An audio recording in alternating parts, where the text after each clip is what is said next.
Bonjour. Alors aujourd'hui je vais vous parler en fait d'un entrepreneur que je connais depuis un certain temps maintenant, mais on n'avait jamais vraiment parlé revenus. Ça fait à peu près 10 ans qu'il est sur le web, donc bien entendu je ne vais pas citer de nom, hein. Et, euh, et j'ai appris d'ailleurs, enfin je ne savais même pas en fait qu'il était auto-entrepreneur, donc ce qui veut dire qu'il gagne moins de, je crois que c'est de 35 000 euros par an, 30 000 euros par an, un truc comme ça. Et lui me disait qu'il faisait, donc ça fait 10 ans qu'il est sur le web, il se vend vraiment comme spécialiste du SEO, du web marketing, de la création d'entreprise, enfin d'un peu tout, c'est un peu son problème d'ailleurs je trouve, c'est qu'il se vend un peu le spécialiste de tout. Et donc ce gars-là me dit qu'il fait en moyenne 25 000 euros par an sur Internet, en tant qu'auto-entrepreneur. Donc c'est pas le nom, enfin le taux de charge exact, je crois que c'est le statut où il y a le moins de charge, ou ça doit être intermittent, je sais plus, enfin bref. Auto-entrepreneur, ça doit être 20 ou 30, on va dire 25. Comme ça c'est clair, on va dire 25%, alors encore une fois je suis jamais une star en calcul, donc toujours est-il c'est clair et net, vous enlevez 25% de 25 000, ça fait moins ça doit faire 16-17 000, enfin peu importe. Vraiment, m'en voulez pas, je suis vraiment mauvais en calcul mental. Mettons 17 000 euros. Donc ça fait 17 000 euros. Alors putain, il va falloir que je redivise. On va diviser par 12. On va dire, allez, 17 000 euros divisé par 12, on va dire 1 500 euros par mois. Voilà, donc 1 500 euros par mois, on va dire net. Bien évidemment, c'est jamais net, mais disons net. Donc 1 500 euros par mois, quelqu'un qui bosse depuis 10 ans sur le web, qui se vend comme expert et tout. Donc cette personne est consultante, consultante, coach, un peu comme on envoie des tas sur Internet, enfin peu importe. Alors c'est pas le débat, il y a des gens qui gagnent excessivement bien leur vie, des 150, 200, 300, 400, 500 000 euros par an, en étant voire plus, en étant consultant ou coach. Bon, ils se débrouillent pas bien, c'est pas le souci. Mais voilà, 1 500 euros par mois. Donc bien évidemment, ça lui paye, enfin ça lui sert tout juste à payer les factures, payer l'emprunt de la maison, et encore il a la chance d'habiter dans un endroit vraiment où c'est pas cher. Mais je ne sais pas si vous vous rendez compte, déjà, bon, 1 500 euros par mois au bout de 10 ans sur Internet, franchement, si vous faites ça... Alors cette personne me dit, oui, mais moi j'ai de la liberté. Bon, la liberté, ok, mais t'es mauvais, gars, enfin, faut changer de métier si tu gagnes ça. Moi, franchement, 1 500 euros par mois, avec les heures qu'il fait, le gars, il bosse 10 heures par jour, je vais salarier, hein, c'est plus pépère, il n'y a pas de souci. Surtout avec 10 ans d'expérience, qui pourrait bien monétiser. Mais c'est pas le débat. En fait, là où je veux en venir, c'est que cette personne passe son temps à donner des conseils à tout le monde, puis essentiellement parce qu'elle est consultante, mais ne met jamais en pratique.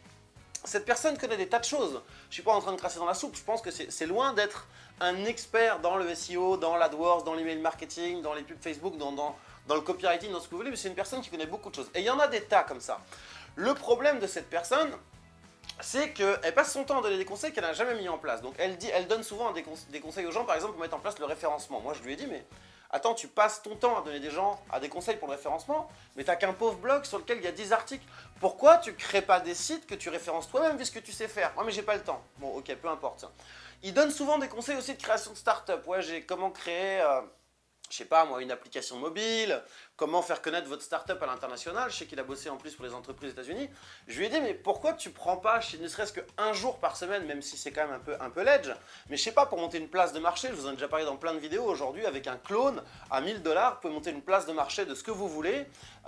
Bon, je dis pas que c'est facile, mais c'est faisable pour un petit budget. Et lui, en plus, je pense qu'il aurait les compétences pour le faire connaître. C'est pareil, il a des compétences. Je lui ai dit, pourquoi tu fais pas des tutos que tu vends pas sur des places de marché comme tuto.com, etc. Moi, ça me rapporte ce truc-là. Ça rapporte pas des 100 et des 1000, ça dépend des secteurs. Si vous faites du Photoshop et tout, je l'ai déjà fait, ça peut rapporter du 2 000, 3 000 euros par mois. Beaucoup moins dans le web marketing. D'ailleurs, c'est pour ça que je fais plus de tutos pour le web marketing, enfin sur des plateformes comme ça, mais j'en fais que pour Photoshop et la 3D, le montage vidéo, c'est ce qui rapporte le plus. Là, on peut vite arriver à 2000, 2005 par mois. Enfin bref, et donc il fait rien. Donc cette personne, c'est une personne qui n'a pas un euro de côté, c'est une personne qui peut jamais voir plus loin que le bout de son nez, qui se demande toujours si demain le gars il va réussir à s'en sortir. Il est toujours obligé d'aller chercher de nouveaux clients parce que dans le domaine du consulting, machin, c'est quand même très rare d'avoir un client qui va rester avec vous 3 ans. Il peut monter aucun projet, il part jamais en vacances, enfin vraiment, il a une vie de merde, on peut le dire quoi.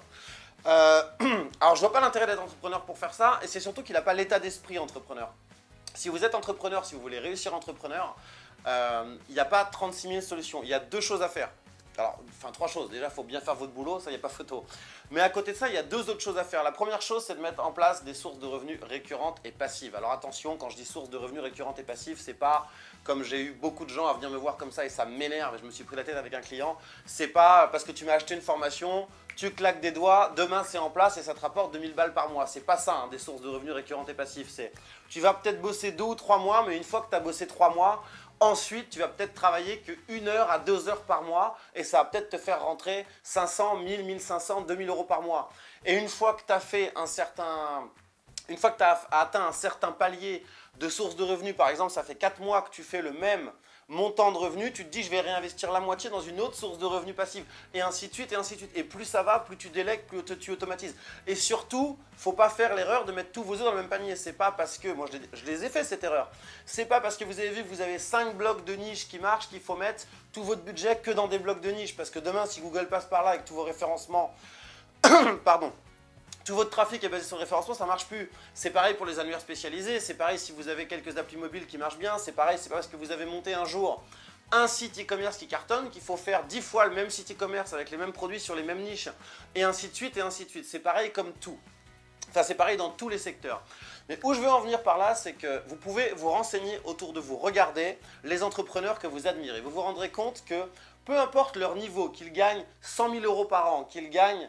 D'ailleurs, je dis souvent, je ne vois pas l'intérêt de monter une boîte si vous ne faites pas 100 000 € par an en France quand vous voyez le nombre de charges que vous avez. C'est juste pour la petite parenthèse, c'est mon avis et celui d'aussi beaucoup d'autres entrepreneurs et c'est normal. Prenez des entrepreneurs qui gagnent 100 000 € par an, 500 000, 1 million, 10 millions, 50 millions. Ils ont tous un point commun. Le point commun de ces gens-là, vous ne le savez peut-être pas, ils ont une activité principale, celle pour laquelle vous les avez connus, mais ils ont d'autres activités à côté. Soit ils ont simplement investi une partie de leur argent et un petit peu de leur temps, ce qu'on appelle souvent des business angels, dans d'autres entreprises. Ils ont commencé par investir dans 1, 2, 5, 10, 20 boîtes. Soit ils ont pris une partie de leur budget pour l'investir eux-mêmes, pour créer d'autres entreprises en recrutant des gens et en automatisant. C'est ce que j'ai fait aussi d'ailleurs. Soit ils ont des fois investi dans l'immobilier, soit ils ont investi dans de la bourse. Pas trop mon truc, ça peu importe, il y en a pour qui ça marche très bien, et ainsi de suite, et ainsi de suite. Ils ont assuré leurs arrières. Si demain leur business marche moins bien, ils se sont prémunis.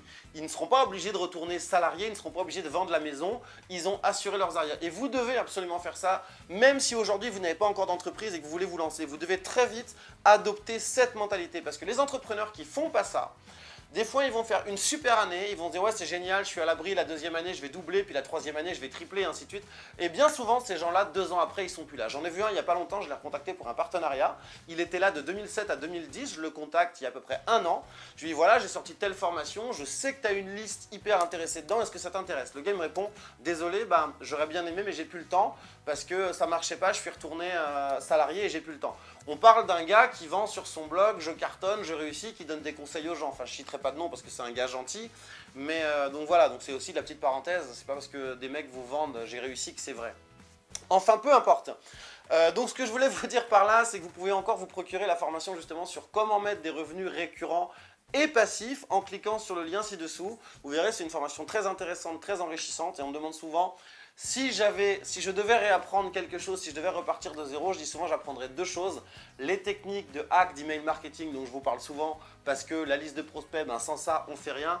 Et la deuxième chose, c'est à mettre en place des revenus récurrents et passifs parce que comme j'en parle souvent, j'ai déjà planté des boîtes. Alors après, j'avais compris qu'il fallait mettre des revenus récurrents et passifs, mais mes 2 premières boîtes, j'ai vraiment sauvé les meubles et j'ai eu du bol de pouvoir repartir parce que j'ai bien failli tout perdre.